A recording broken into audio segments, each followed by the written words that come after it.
Hello दोस्तों, नमस्कार। मेरा नाम बसंत कुमार। मैं आप सभी दोस्तों का बीके सोशल ज्ञान चैनल में हार्दिक स्वागत अभिनंदन करता हूं। दोस्तों, आज के इस वीडियो में हम बात करेंगे 3 नए कानूनों के विषय में। दोस्तों, जो हमारी देश की सेंट्रल गवर्नमेंट है, अभी हाल फिलहाल 1 जुलाई 2024 को जो 3 नए कानून लागू किए गए हैं, जैसे आप BNS का नाम सुना होगा, भारतीय न्याय संहिता, BNSS यानी भारतीय नागरिक सुरक्षा संहिता, और BSA यानी भारतीय साक्ष्य अधिनियम। ये जो 3 कानून हमारे लागू हुए हैं वो बहुत ही बेस्ट कानून थे, और जो हमारे 150 साल पुराने कानून चले आ रहे थे उनको ख़त्म करके ये अच्छी तरीके से रीड करके अध्ययन करके ये कानून लागू किए गए हैं दोस्तों।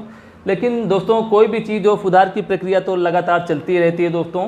तो ऐसा नहीं है कि कुछ कमियां अभी नहीं रह गए हैं। मैं उन्हीं कुछ प्रमुख कमियां हैं जिनके बारे में सरकार का ध्यान आप सभी लोगों के माध्यम से आकर्षित कराना चाहता हूं कि ये जो प्रमुख कुछ कमियां हैं इनको भी अगर सही कर लिया जाए समय रहते तो और बेस्ट हो जाएगा दोस्तों, कि कैसे कानून का मिस यूज को रोका जाए और कुछ भी प्रमुख चीज़ें हैं उनके बारे में इस वीडियो में आपको दोस्तों मैं जानकारी दूंगा। चैनल में पहली बार जुड़े हैं तो कृपया सब्सक्राइब अवश्य कर लीजिए। वीडियो पसंद आए तो एक लाइक अवश्य करिएगा। दोस्तों, आइए आगे की जानकारी आपको देते हैं।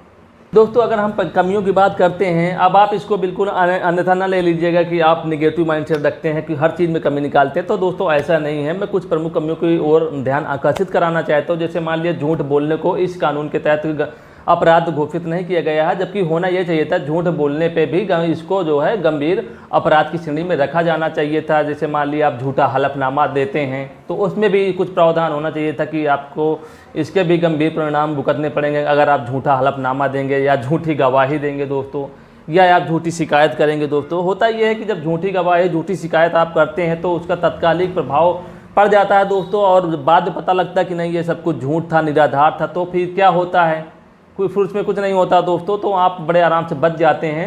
जैसा पहले IPC के ज़माने में था, झूठी गवाही झूठी शिकायतें आप करते चले आ रहे थे, वैसे इसमें भी कर सकते हैं दोस्तों, कोई वो नहीं है। तो मेरा सरकार से थोड़ा सा यही एक अनुरोध था कि अगर ये चीज़ें भी सम्मिलित कर ली जाती तो ज़्यादा बेस्ट हो जाता है। यानी झूठी गवाही, झूठे हलफनामा, झूठी शिकायत या झूठ बोलने के किसी भी तरीके का झूठी चीज़ें अगर होती हैं तो उनको जो है गंभीर अपराध की श्रेणी में रखा जाना चाहिए था दोस्तों, जो नहीं रखा गया है दोस्तों। हो सकता है आगे जो सुधार की प्रक्रिया चल रही है उसमें भी सम्मिलित किया जाए दोस्तों। फर्जी काम करने वालों के लिए इस कानून में जो प्रावधान नहीं किए गए हैं उसकी वजह से कानून का मिसयूज लगभग चलता ही रहेगा। लोग SC ST मुकदमे भी लगवा देते हैं। तो दोस्तों, झूठ को पकड़ने के लिए नार्को पॉलीग्राफ जो टेस्ट होता था उसको अनिवार्य कर देना चाहिए दोस्तों। कुछ कंडीशन में पुलिस प्रशासन जो है परमिशन लेने के बाद नार्को टेस्ट करवाती है दोस्तों।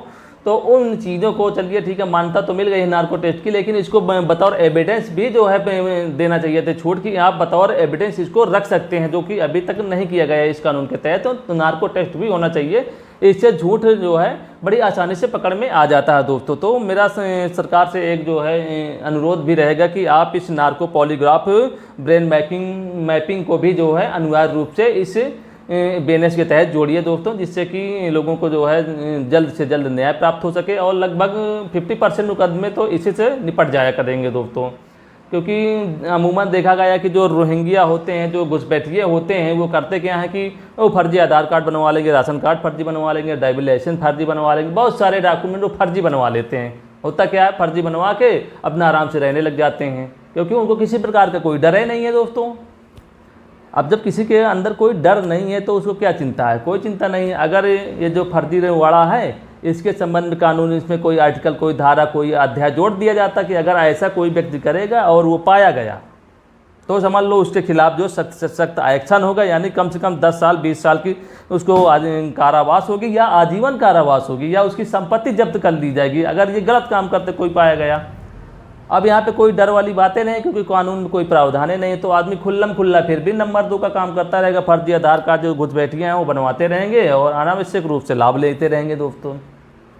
तो ये क्या है, कुछ सुधारमेंट और होना चाहिए था। जैसे धर्मांतरण के मामले हो जाते हैं, तो धर्मांतरण को चलिए ठीक है आपने गैर कानूनी कर दिया, नहीं होना चाहिए, लेकिन उनके जो सहयोगी हैं, जो उनको काम करने वाले गलत लोग हैं, उनके लिए प्रावधान क्या है। उनके लिए तो प्रावधान ये होना चाहिए था कि क्योंकि धर्मांतरण जो होता है वो होता है एक ऑर्गेनाइजेशन क्राइम होता है, यानी संगठन के माध्यम से किया जाता है, जो बहुत सारे लोग इन्वॉल्व रहते हैं।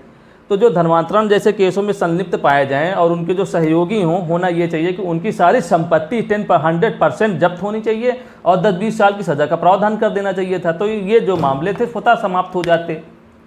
तो दोस्तों कुछ कमियां रह गई हैं इन तीनों कानूनों में, हो सकता है आगे चल के इनको और सुधार किया जाए दोस्तों। तो मेरा सरकार से एक निवेदन है कि मेरी जो ये बातें इनमें अगर किसी भी माध्यम से जानकारी उन तक पहुंच पाए तो इस चीज़ को ज़रूर ध्यान दिया जाए दोस्तों। ये सुधार इसमें और अभी होना चाहिए दोस्तों। अगर आप मेरी बात से सहमत है तो एक लाइक अवश्य करिए और जो भी अपनी बात है उसको कमेंट जरूर करिए दोस्तों। और वीडियो देखने के लिए सभी मित्रों का हृदय से आभार, बहुत बहुत धन्यवाद। नमस्कार, जय हिंद, जय भारत।